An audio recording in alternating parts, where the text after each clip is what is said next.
So is it simply kismet that it worked so well between you and Jordan Peele?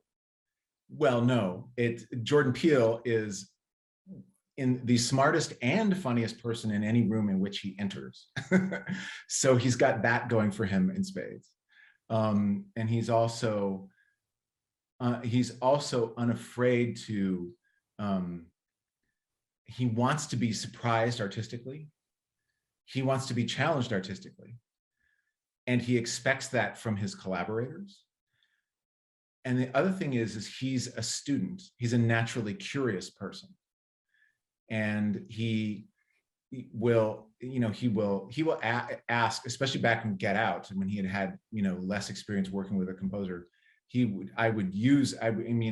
of what you do as a composer is you don't speak a language that another person can't understand.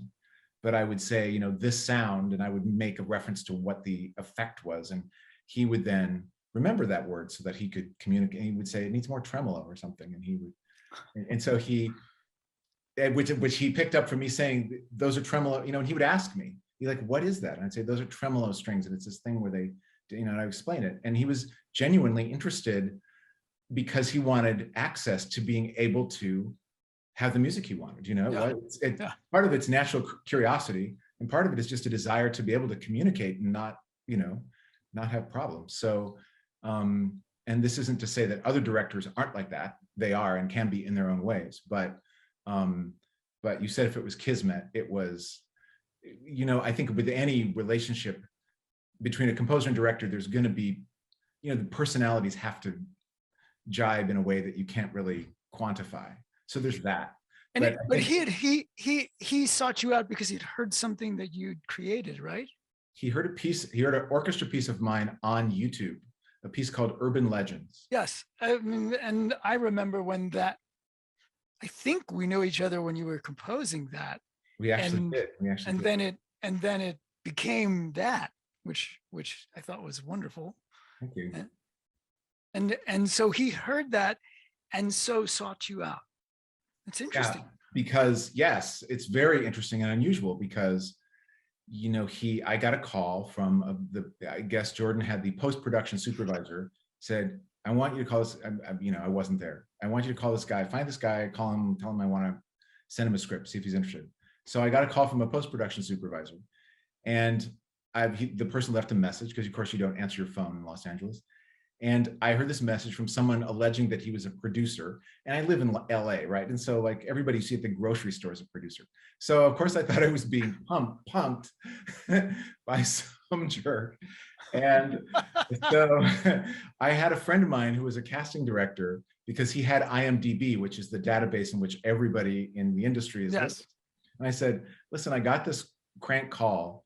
Look this guy up for me and see if he's legit. And my friend looked him up.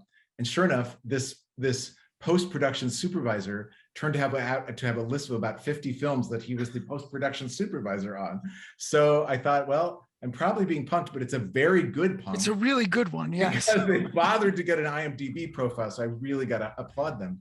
So that generated a callback. I said, sure, and he's like, so I just assumed that what he was telling me was the truth, or it wouldn't hurt to go along with what he was saying. And so he said, can we send you a script? And I said, sure. So I got sent. Wait, this was the post-production supervisor on the film? On Get Out. Yeah, and it wasn't even in post-production. So I don't know. I mean, he must have just been the production supervisor. But yeah, anyway. That's interesting. Oh, okay. So you weren't, the music did not come after. The composing, this is a question. The composing of the music was taking place as the film is being shot, as the film is being rewritten. In other words, it's part of the assembly of this creation. Yes.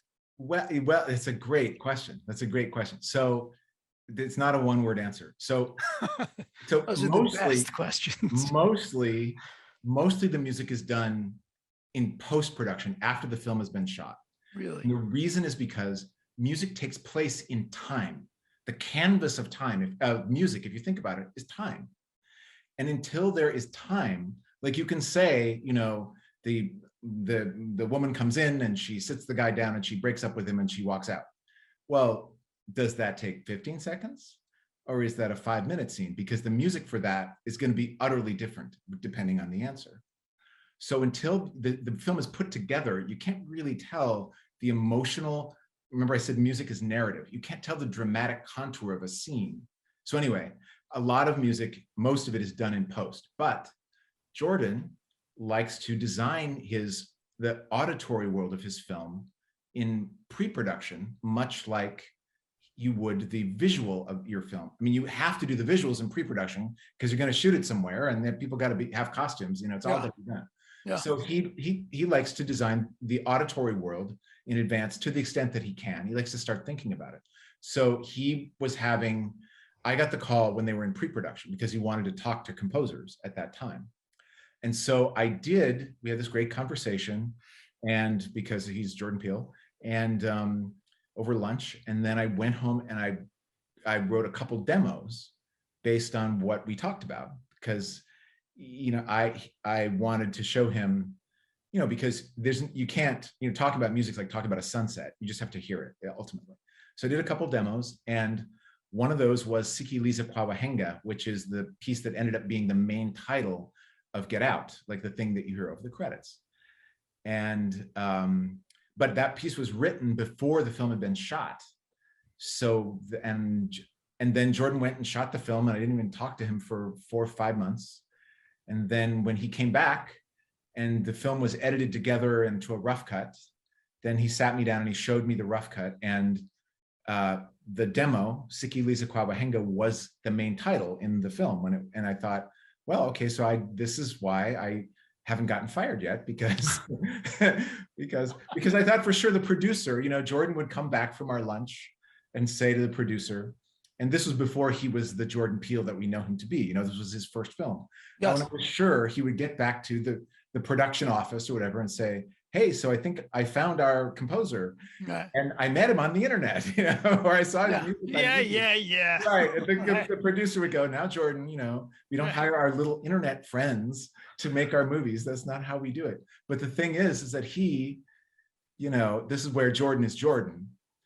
He has this, he can see people. He sees people in a way that he's one of those people who can see past any bullshit into who a person is and what's possible for them. And he does this with actors too. I mean, he did that with Daniel Kaluuya, who's now a huge star and was the star of Get Out. And he's doing it, I think in his next film, we'll have people break through as a result of that, just because he's able to see people and go, that person, here's what they need to be doing. And that's leadership, it's just, and it's not even the main skill he relies on, but it's a skill that he has. So to the extent you saw that in me, I'm forever grateful.